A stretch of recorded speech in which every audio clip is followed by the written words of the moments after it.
Hi class, it's Dr. T with some reminders of what you have to do this first week of the course.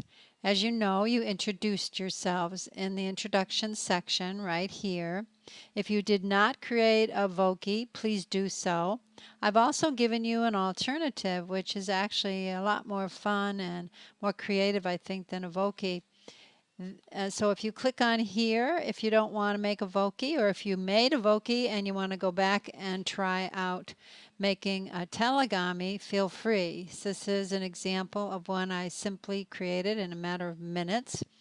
The downside to this tool is it's a Apple download. So if you don't have an iPad or an iPhone, I'm pretty sure you can't use it. But if you happen to have an iPad or an iPhone, then download it and play with Telegami. I think you're going to like it even better than Voki.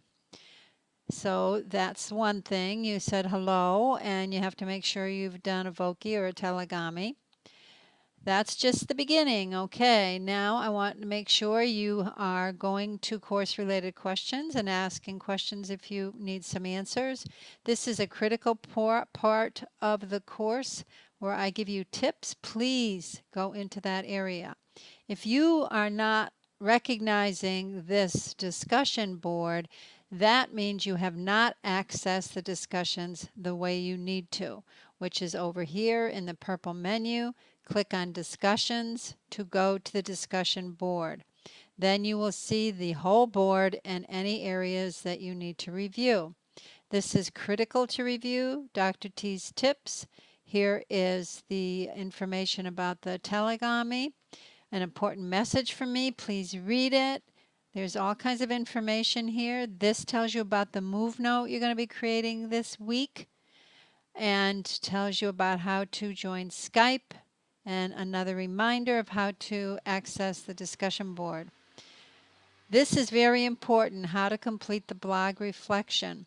Each week you have a blog due, and it's a reflective blog.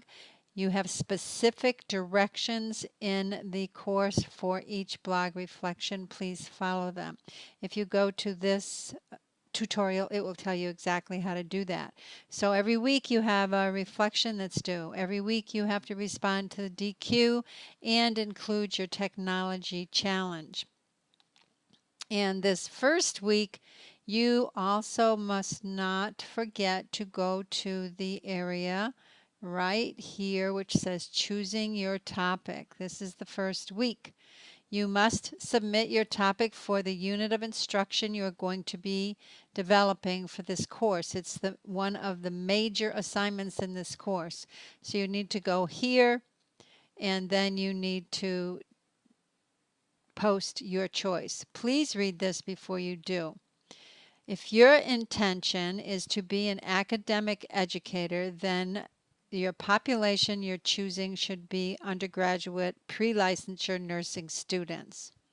If your intention is to be a clinical educator in the clinical setting, then choose learners who are already nurses and an area of clinical interest that you would be doing a workshop or learning activity on.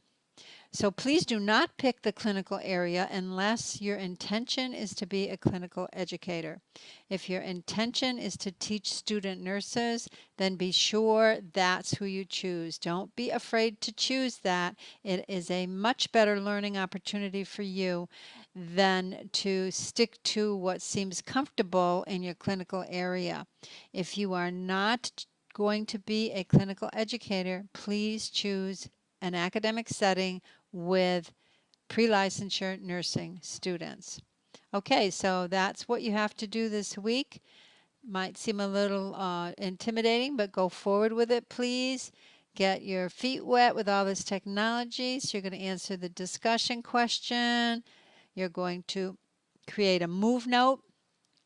You're going to choose the topic for your education unit of instruction.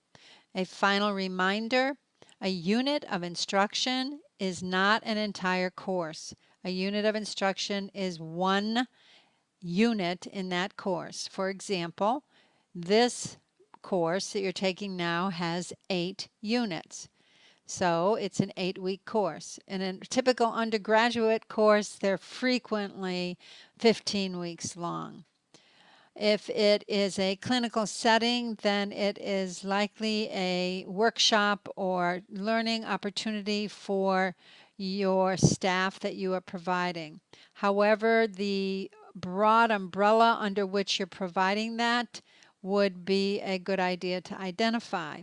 So if, for example, you are doing a unit of instruction on communication skills for preceptors, it's one unit of instruction within an entire preceptor orientation program. If you are doing a program, clinical unit of instruction on